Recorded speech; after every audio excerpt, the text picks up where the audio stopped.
The Alexander Mackenzie Trail, or the Grease Trail, named after the Yulacon fish from the Pacific Ocean, runs from Quesnel in eastern British Columbia to Bella Coola on the west coast. This was originally used by the Nuha and Carrier people for communication and trade. Alexander Mackenzie travelled this route from Montreal to the Pacific Ocean in the late 18th century. The Alberta Land Rover Enthusiast Club ran this trail in 2015 from east to west, and this time we decided to run it from west to east, starting in Anaheim Lake and ending in Quesnel.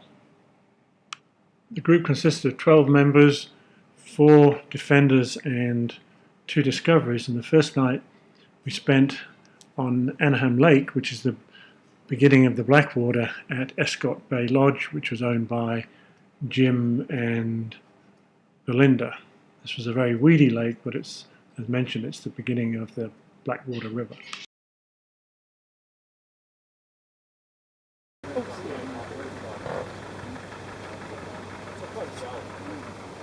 Okay.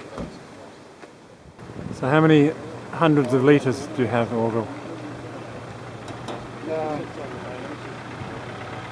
150. 150 litres, so that's... Including what I put in for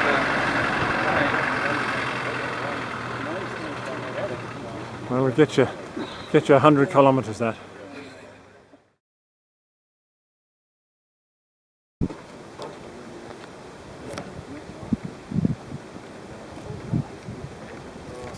I said the general store, right up there.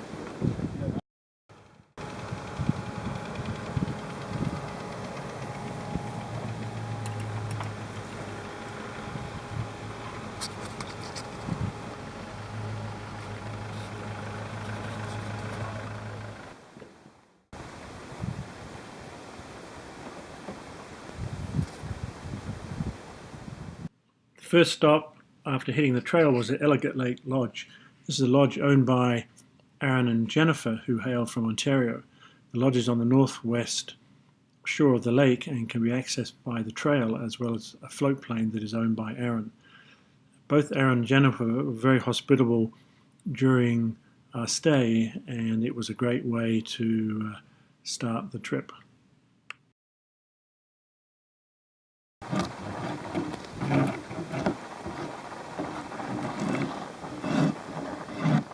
There's no refrigeration at the lodge, so to overcome this, Aaron cuts large chunks of ice in the winter and puts them in a cool box that is used for the rest of the season.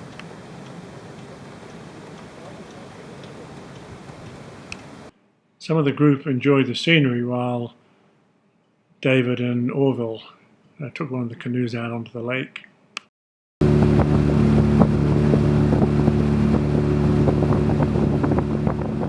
Aaron has built a large floating pontoon, and it was a great way to spend an evening having a barbecue and enjoying their company, as well as getting away from the bugs. We can't go to those shows, you know, the Too far out. fishing. Yeah. And we both have to leave if we can't. Yeah, it's too much, right? Yeah. And we've actually had theft out here. It was recognized early on that Orville had a talent for cooking, so he became the designated chef for the trip. We said our farewells, and then the plan was to make it to the Blackwater by Lambert's and camp for 2 days. However, the bushfires would alter our plans. Good one, yeah. Take her easy. And that flat one.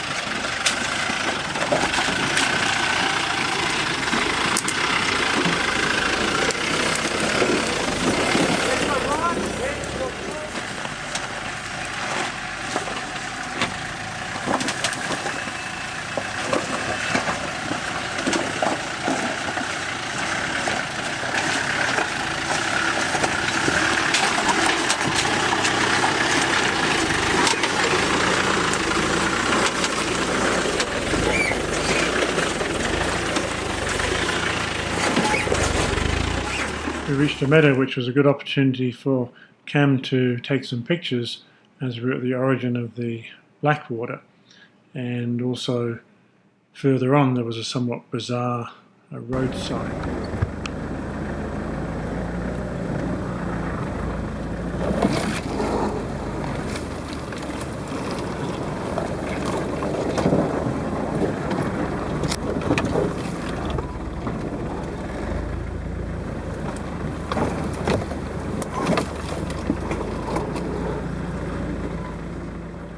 The trail at this site was washed away, so we had to cut back some of the bushes as the river was on the right hand side. Fortunately, we all made it through.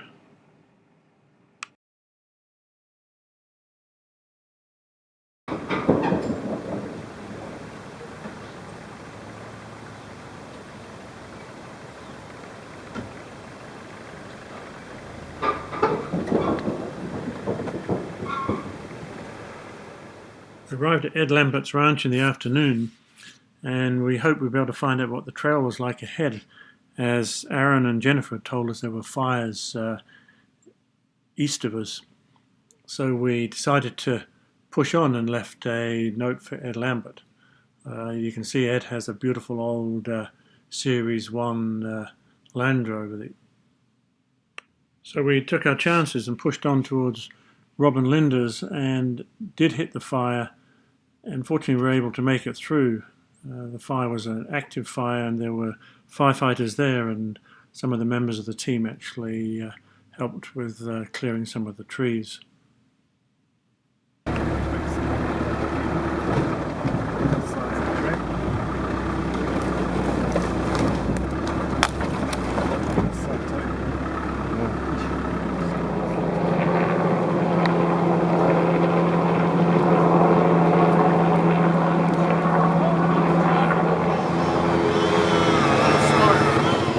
After a brief stop at Rob and Linda's fishing camp, we pushed on as we still had a long day ahead of us.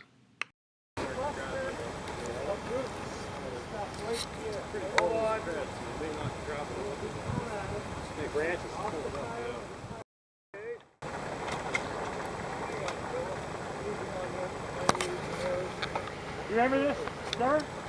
What's this, the corrugated section? This where you went? Clear?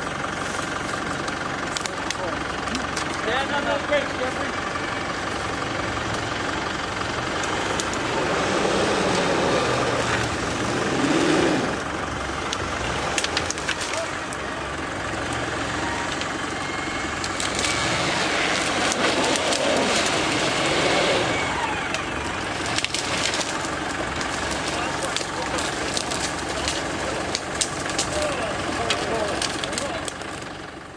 Avram found an upturned sled that had been on the trail when we were on it in 2015. Trevor and Mark were driving together, and usually Trevor drove the vehicle, and even though Mark was driving, Trevor was still in good spirits. There was a lot of clearing to be done, and often we'd only make 1 to 2 kilometers per hour despite the teamwork from the group.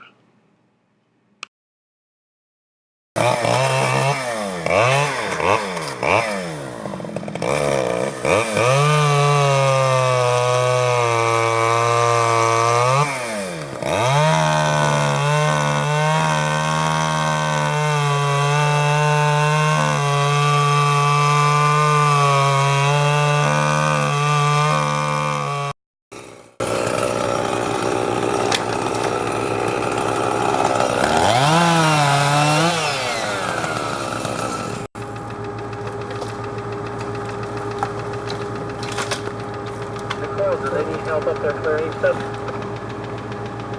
You got it, Bill. Thank you. Smile, Nicole.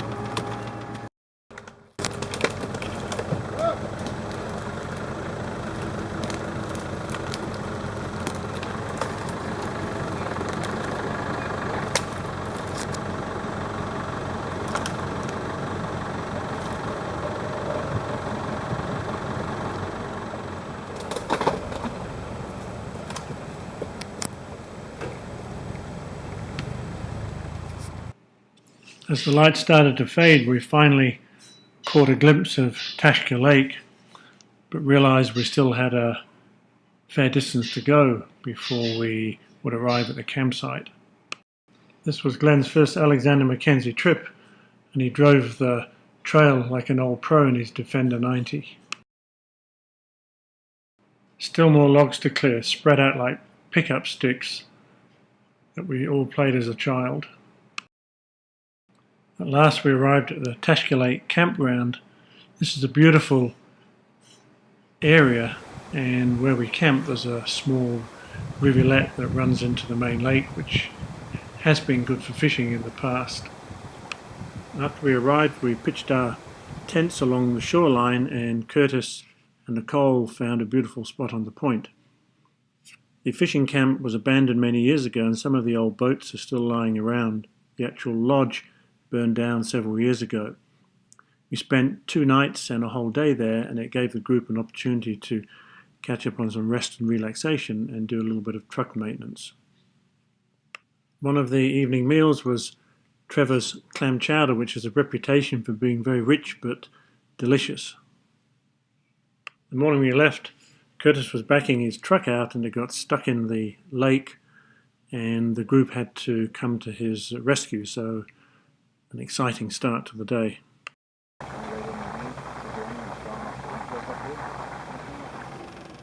Good for a little move, yeah.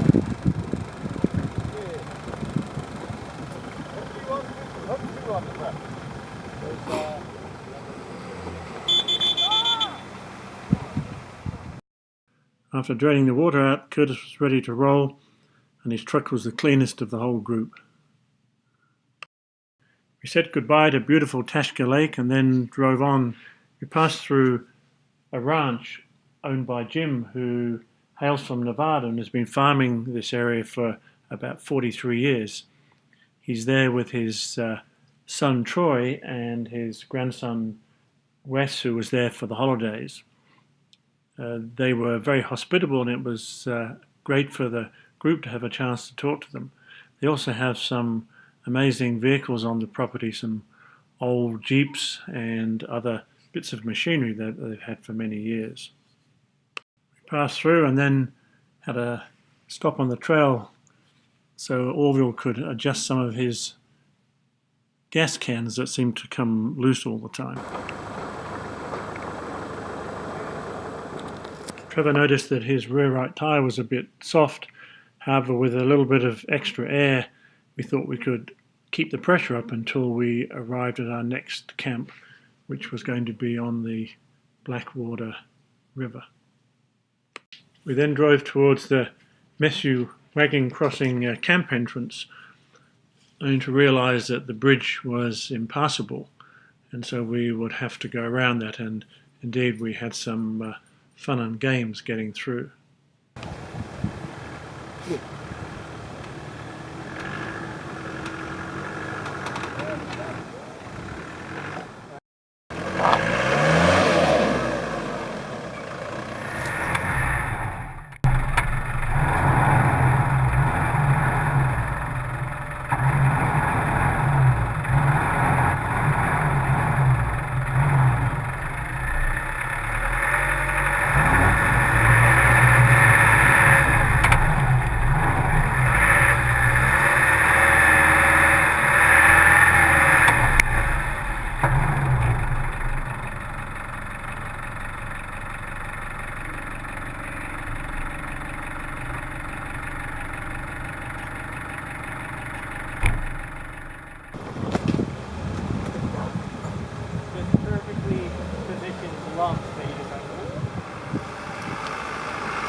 Easy lemon squeezy. We then hit a muddy section that Bill seemed to plough through. However, Jeffrey had to be winched out. Jeffrey thinks that maybe it's because Bill has a Detroit locker and he only has open diffs. Maybe there's more to the story than that.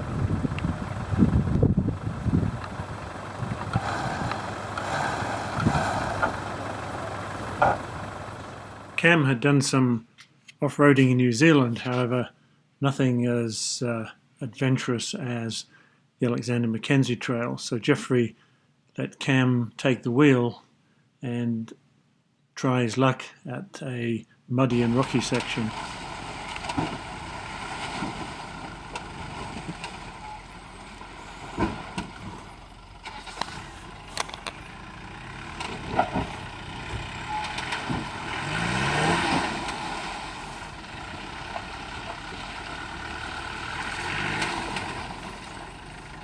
Not that far driving left.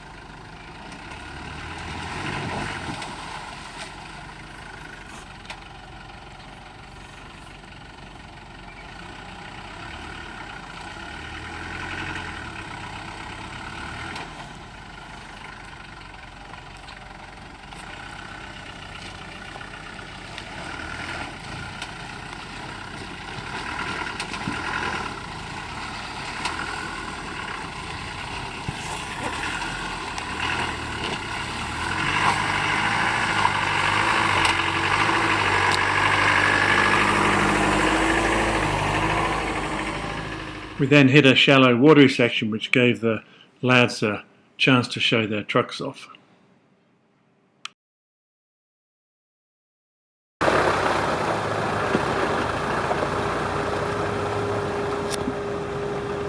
More significant crossing. Want to get up?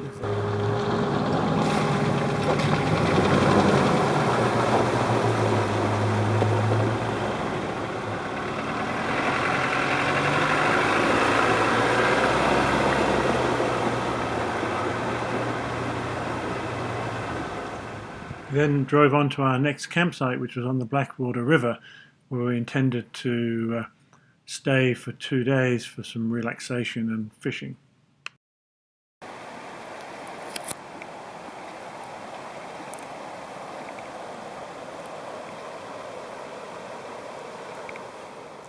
This was a great campsite. It gave us an opportunity to repair Trevor's rear right tyre and as well set up our tents along the river for an enjoyable 2 days stay, which would include some fishing.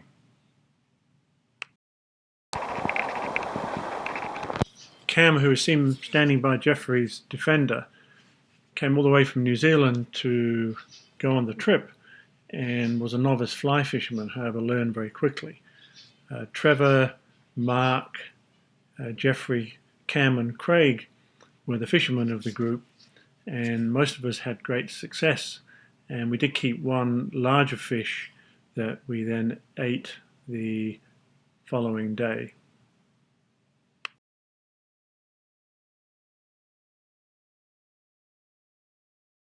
We broke camp and took a trail that was north of the Blackwater. However, we soon realized that it was almost impassable, so we had to retrace our steps and then go on the route that was south of the Blackwater that would take us through the First Nations Reserve. The trail started to deteriorate with muddy sections, a lot more trees that had to be cleared, and in one part we saw some fresh grizzly tracks.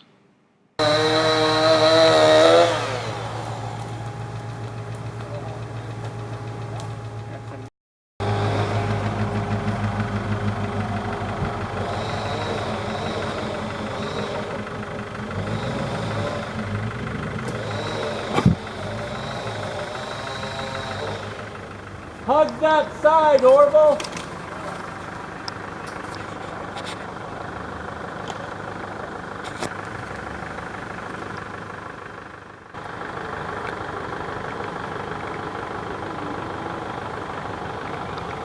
Excellent job!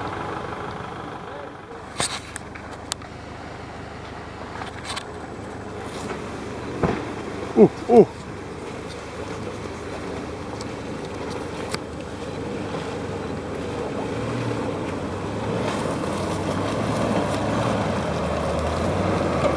You're just showing off, Orville. I hate it. I hate you.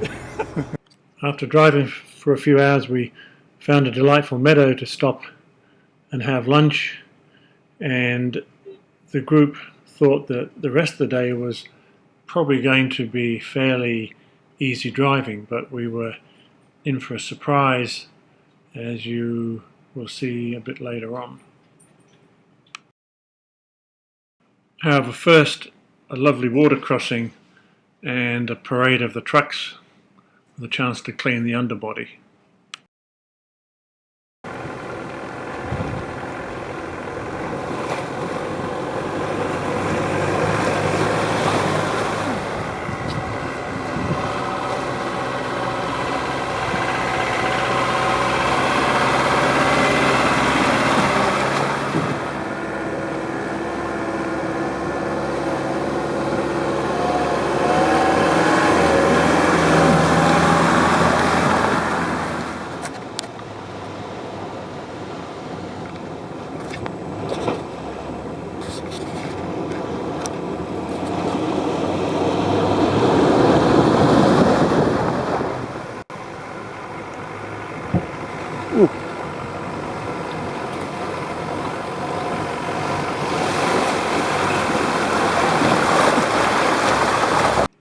David hitched a ride on the back of Glenn's truck, and we came across some more abandoned vehicles, and again, a lot more clearing to be done.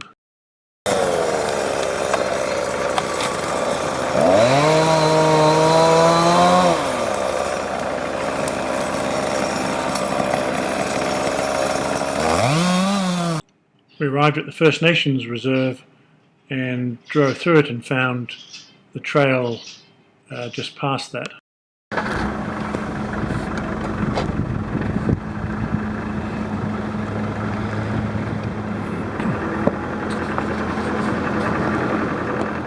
We just passed the horses on the reserve when we picked up the trail, which was blocked by an enormous tree with a stop sign written on it. And we think this is where one of the last groups abandoned their adventure.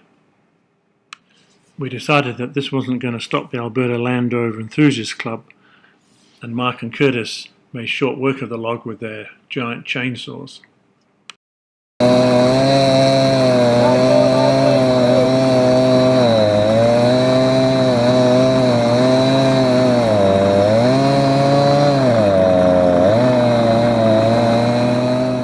We then drove on, only to encounter multiple other burnt trees that had fallen across the trail that required clearing.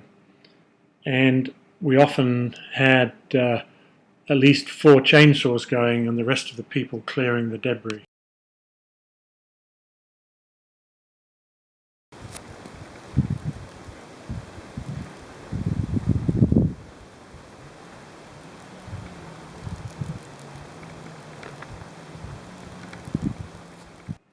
We had one more water crossing to go before we reached camp, and this one had a deep hole at the exit point.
Finally arrived at an abandoned homestead which was on a meadow and by a small stream. As you can see from the picture, the meadow now is barren with burnt out trees in the background, whereas in 2015 you can see the homestead and the trees. We arrived dirty but in good spirits. You can see Orville putting up his tent, as well as Craig and David, Avram and Glenn and Trevor standing by the tarp for the kitchen, and Jeffrey and Cam standing together with Curtis standing by his discovery, and Mark sitting on top of the roof rack unloading stuff. We had a hearty meal, a good night's sleep, and then we're ready to hit the trail the next day. We broke camp and set off at 9:30 on a trail that looked promising, only to discover later in the day that it turned out to be a dead end.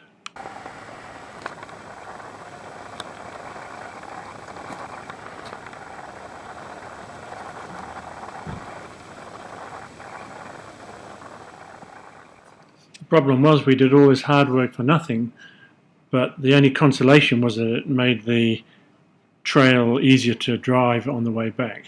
The dead end was due to a lake that was part of the Blackwater River system, and in the end we had to send David in to do some exploring. Okay, we got Dave fording Toshka Lake. He's the depth finder. I think this is a boat launch. Oh, we're in the ball. Keep going. I think you're in the ball part. Keep going.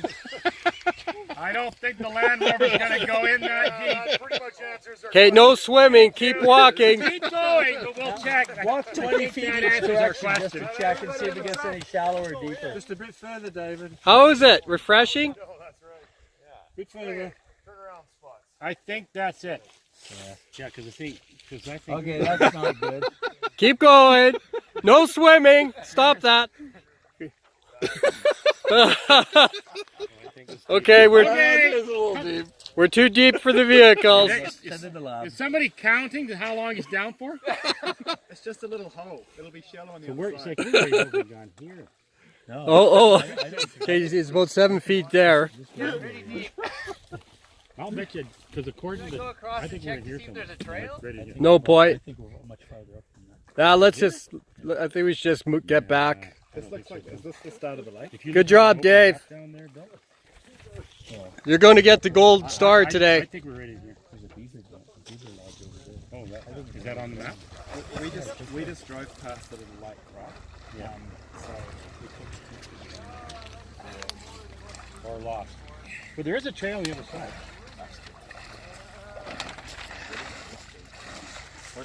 Good job, man. The sign says cross at your own peril. We had to backtrack only to discover that the real trail went through a swampy section, and this provided some fun and games for the group for the next 3/4 of an hour or so. Here comes Orville.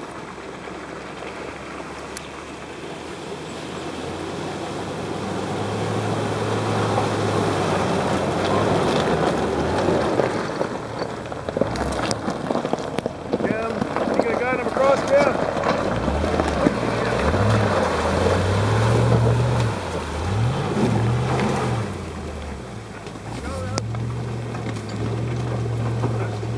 Good.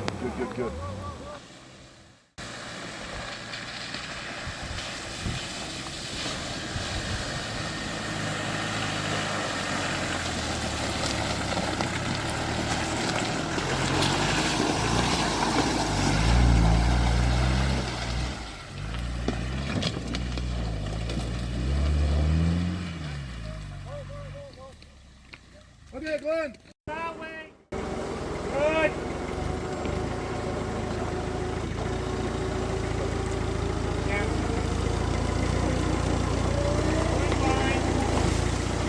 Go!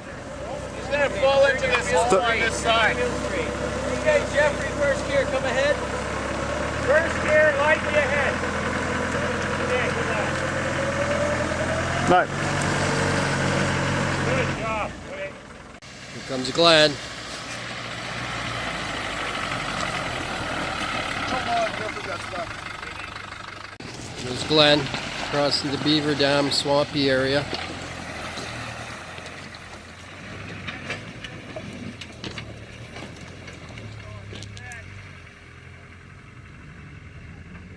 Glenn's pretty light, right? Here comes Curtis. coming through here, see that log on the left? Stay as close here as possible. That's your soft spot. There's a bunch of willows right across.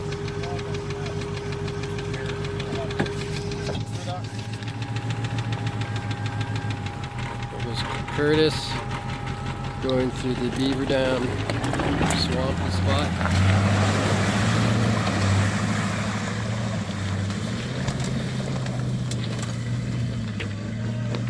Oh, shit.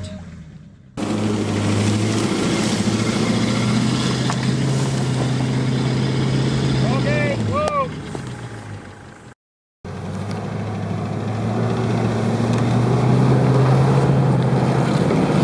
Okay, whoa!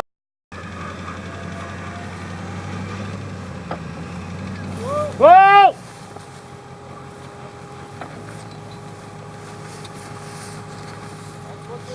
Dave, you grab the end of this line. Can you run down there with it?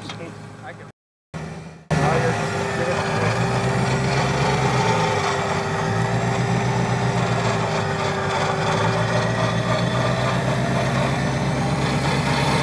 Start turning towards the hill.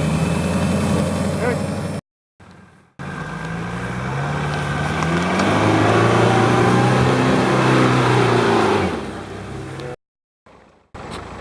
Good. The rest of it over there isn't bad. We finally made it through with some welcome gravel road driving before we had to wind our way back into the forest en route to Toshka Lake.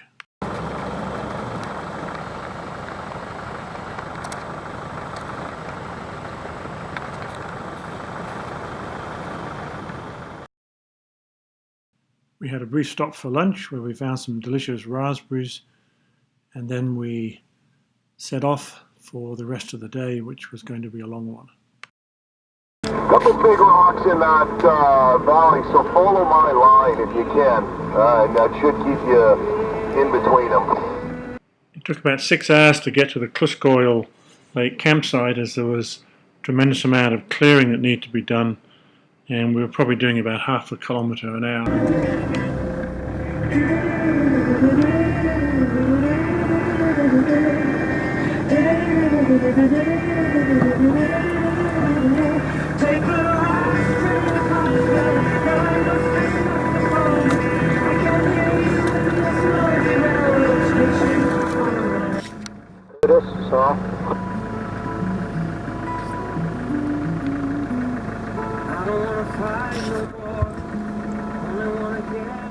We had one last opportunity to cross the Blackwater River.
Finally reached the sign of the border of Toshka Lake Provincial Park. We still had a ways to go and a lot more work before we arrived at our campsite.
Finally arrived at Toshka Lake at about 11:30 p.m. and set up camp, had some snacks, and then most people were too tired for a meal, so they went to bed.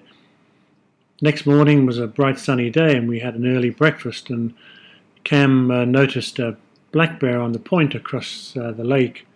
We then prepared for the final part of the trip, and that is going to Quesnel.